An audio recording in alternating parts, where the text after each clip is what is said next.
নমস্কাৰ বন্ধু-বান্ধৱীসকল, এমপ্লয় পইণ্টৰ অন্য এটা ভিডিঅ'লৈ সকলোকে স্বাগতম জনাইছোঁ। বন্ধু-বান্ধৱীসকল, SCERT আছাম de.el.e এণ্ট্ৰেন্স এক্সামৰ ৰিজাল্ট ইতিমধ্যে আউট হৈছে।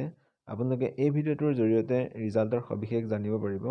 গতিকে ভিডিঅ' স্কিপ নকৰাকৈ সম্পূৰ্ণকৈ চাব আৰু যদি মোৰ চেনেলটো ছাবস্ক্ৰাইব কৰা নাই সকলোৱে ছাবস্ক্ৰাইব কৰি দিব। কাষত থকা বেল নটিফিকেশ্যনটো অন কৰি ৰাখিব যাতে মই ভিডিঅ'সমূহ আপলোড দিয়াৰ লগে লগে আপোনালোকে পাই যায়। বলক এতিয়া আজিৰ ভিডিঅ'টো আমি আৰম্ভ কৰোঁ। ইয়াত আপুনি টাইপ কৰিব SCERT আছাম আৰু চাৰ্চ কৰি দিব। ইয়াৰ পাছতে আপুনি SCERT আছামত ক্লিক কৰিব। ইয়াতে আপুনি সম্পূৰ্ণ ডিটেইলছখিনি পাই যাব।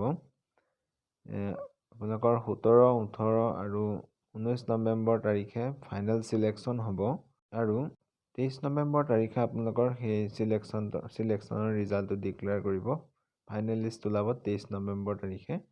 আৰু আপোনালোকৰ এডমিশ্যন হ'ব 25, 26 আৰু 29 নৱেম্বৰ 2021। আপোনালোকে এই নটিফিকেশ্যনটো ভালদৰে নিজে চাই ল'ব। মই জাষ্ট আপোনালোকক দেখাই দিছোঁ।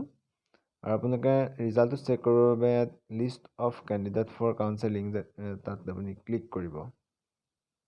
ইয়াত ক্লিক কৰাৰ পাছতে আপুনি ইয়াত আপোনাৰ যিটো নিজৰ ডিষ্ট্ৰিক্ট চিলেক্ট কৰি ডাউনলোডত ক্লিক কৰিব।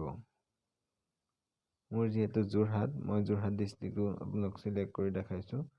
যোৰহাট ডিষ্ট্ৰিক্ট ডাউনলোডত ক্লিক কৰিব আৰু লগে লগে আপোনাৰ সম্পূৰ্ণ যিখিনি কেণ্ডিডেট পাছ কৰিছে গোটেই লিষ্ট ইয়াত আপুনি আৰ্টছ, ছায়েন্স আৰু আদাৰ্ছ যি ষ্ট্ৰীম আছিলে সকলোখিনি ইয়াত পাই যাব।